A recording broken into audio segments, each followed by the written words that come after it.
გამარჯობა ჩემო უსაყვარლესო და მონატრებულო პატარებო. მართლაც ძალიან დიდი ხანია უკვე ერთმანეთს ვეღარ შევხვდით.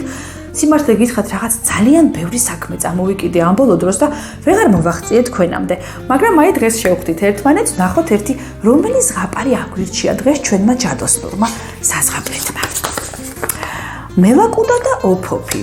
შვენიერი არჩევანია. მელაკუდა და ოფოფი ქართული ხალხური ზღაპარია და მოდით აბა ყველამ ერთად მოვისმინოთ ერთი რა მოხდა ერთ დღესაც დღეში.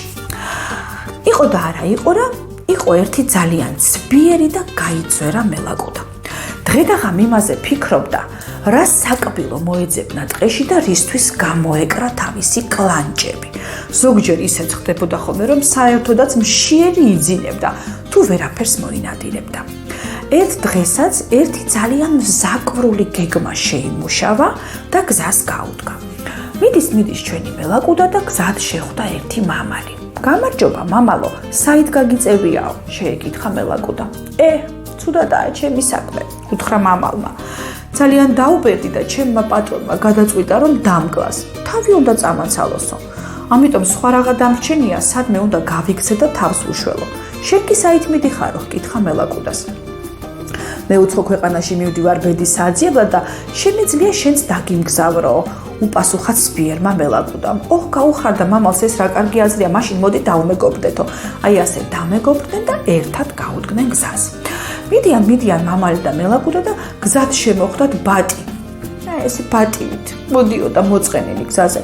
გამარჯობა ბატო, რაღაც დაღონებული მეჩვენები საით გაგიწევიაო? კითხა ისევ მელაკუდამ.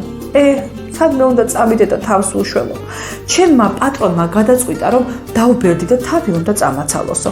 არა და იმდენი ჭუკი გავუზარდე, ლამის ჩემხელები გავხადე და ახლა მოუნდა ჩემთვის თავის წაცლაო, სადმე შორს უნდა გადავიკარგო აქედანო.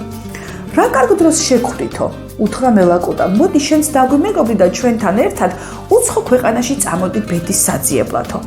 რა კარგი აზრია, დიდი მადლობაო, უთხრა ბატმა და სიამოვნებით დაემგზავრა ამ ორს. აი ასე გააგრძელეს გზა მელაკუდამ, მამალმა და ბატმა. ბევრი იარეს თუ ცოტა, ახლა გზად ძერა შემოხვდათ.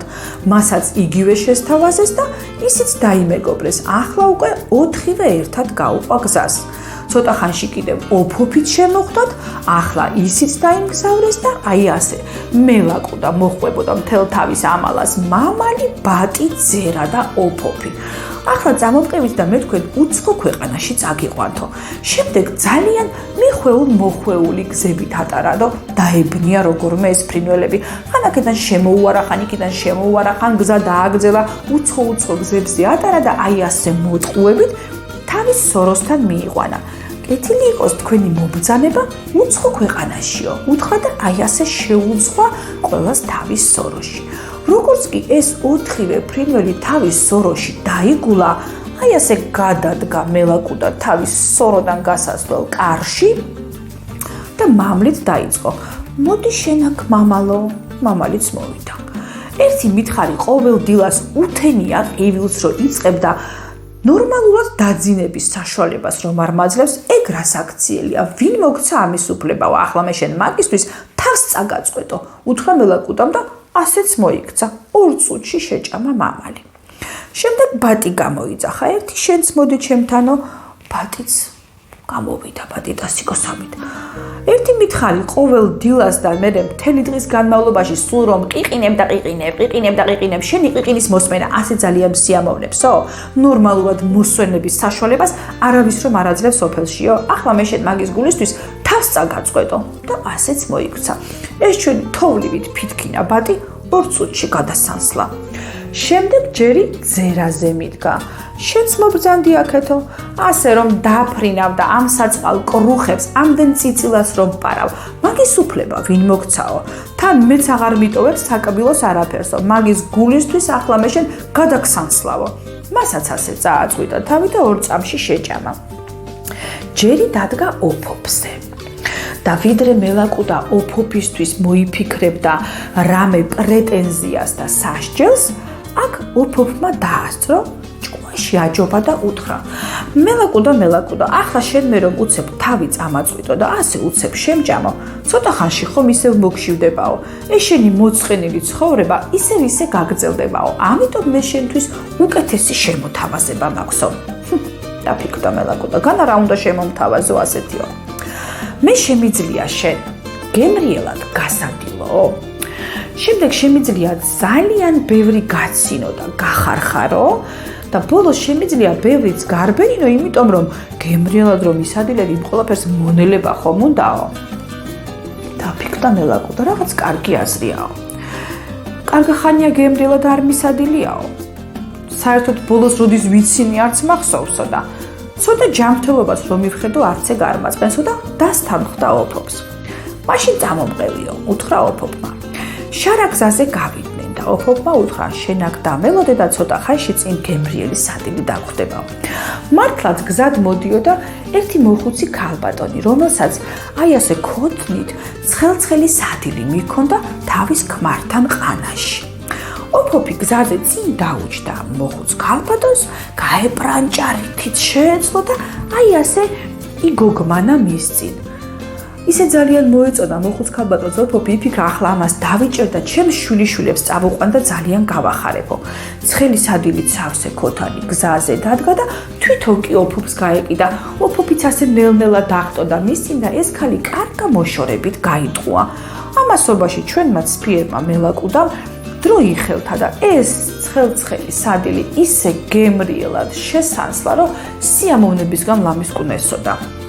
აი ასე აუსრულა პირველი დანაპირები ოფობმა და გემრიელად ასადილა მელაკუდა. ახლა სიცილის დროა და წამომყევი ერთი მაგრად უნდა გაცინო. აი ამ ხის ძირში დაჯექი და მიყურე, ეხლა რა ოინებს ჩავატარებო. შორი ახლოს ორი კაცი იდგა და ერთმანეთს ესაუბრებოდა. ოფობი ჯერ მიფრინდა და ერთ-ერთ მათგანს დააჯდა თავზე. მეორე კაცმა ჯოხი აიღო და მოუქნია უშეს საძაკელო წადი აქედან, მაგრამ ოფობი ძალიან მალე აფრინდა და ეს მოქნეული ჯოხი პირდაპირ მოსაუბრეს მოხვდა თავში. ოფობი ახლა მიფრინდა და მეორე კაცს დააჯდა თავზე. ახლა პირველმა აიღო ჯოხი, საძაკელო და ახლა იმანაც მოუქნია, მაგრამ იმანაც თავში გაარტყა თავის მოსაუბრეს. იქ ამბავი ატყდა, ჩახოცეს ერთმანეთი, იმდენი ურტყეს ეს ჯოხები კაცებმა ერთმანეთს. მელაკუდას მუცელი ხელით ეჭირა. იმდენი იცინა, მეტი მართლა აღარ შეეძლო. ამდენი ცხოვრებაში არ მიცინიაო. მეორე პირობაც აგისრულეაო, უთხრა ოფობმა. ახლა კი დროა ერთი კარგად გარბენინო, რომ ზედმეტი კალორიები დაწვა და რაც გემრიელად ჭამე, ყველაფერი კარგად მოინელო. შენ ამ ხის ძირში დაწეკი და დაიძინე, მე ძალიან მალე მოვალო. მელაკუდა ასეც მოიქცა, გემრიელად ნასადილები კარგად ნაცინებ, ნახარხარები ცოტა ხანი თვალსაც მოვატყუებო, იფიქრა და ხის ძირში ტკბილად დაიძინა.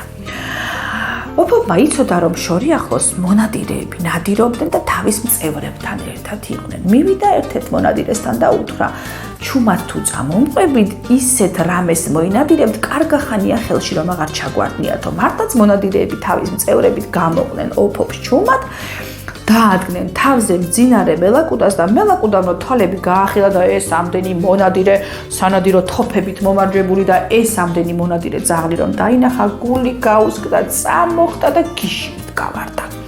გამოეკიდნენ წევრები. ზოგმა ხან კუდის ნაწილი მოაგლიჯა, ხან გვერდზე კბილი წაქრა, მოკლედ საწყალი მელაკუდა გიჟივით გარბოდა და ესენიც მისდევდნენ ჩქარჩქარა უკან და იმდენი ირბინა, რომ აღარც ის გემრიელი სადილი შერჩა და აღარც ის გემრიელი სიცილი. ბოლოს კი დააღწია თავი და თავის სოროში შეძრომა მოასწრო, მაგრამ სამაგიეროდ ჭკუა ისწავლა, რომ აი ასე გაიცვერული და ცბიერი გეგმები აღარ დაესახა. ასე გადარჩა ოფობი თავისი გამჭრიახი ჭკუის წყალობით. არადა წარმოიდგინეთ, სულ რაღაც ამხელა თავი აქ ოფობს და აი ამხელა ჭკუას არ ჩაედია, მეც არ ვიცი სიმართლე გითხრათ. კეთილად დასრულდა ჩვენი ზღაპარი. ჭირი ხალხინია, კატოიკა ფქულია, როგორც ყოველთვის, მაგრამ ჩვენ კი რა შეიძლება ვისწავლოთ ამ ზღაპრიდან? მე მაგალითად ასე ვიტყოდი. პირველ რიგში ის, რომ ასე ადვილად არავის უნდა დაარქვათ მეგობარი. ვინც კი გზაში შემოგვხვდება და ვინც კი რამეს შემოგთავაზებს, თითქოს კარგს და ჭკვიანურს, ყველაფერი კი არ უნდა დაიჯეროთ და მაშინვე მეგობრად კი არ უნდა მონათლოთ ეს ადამიანი.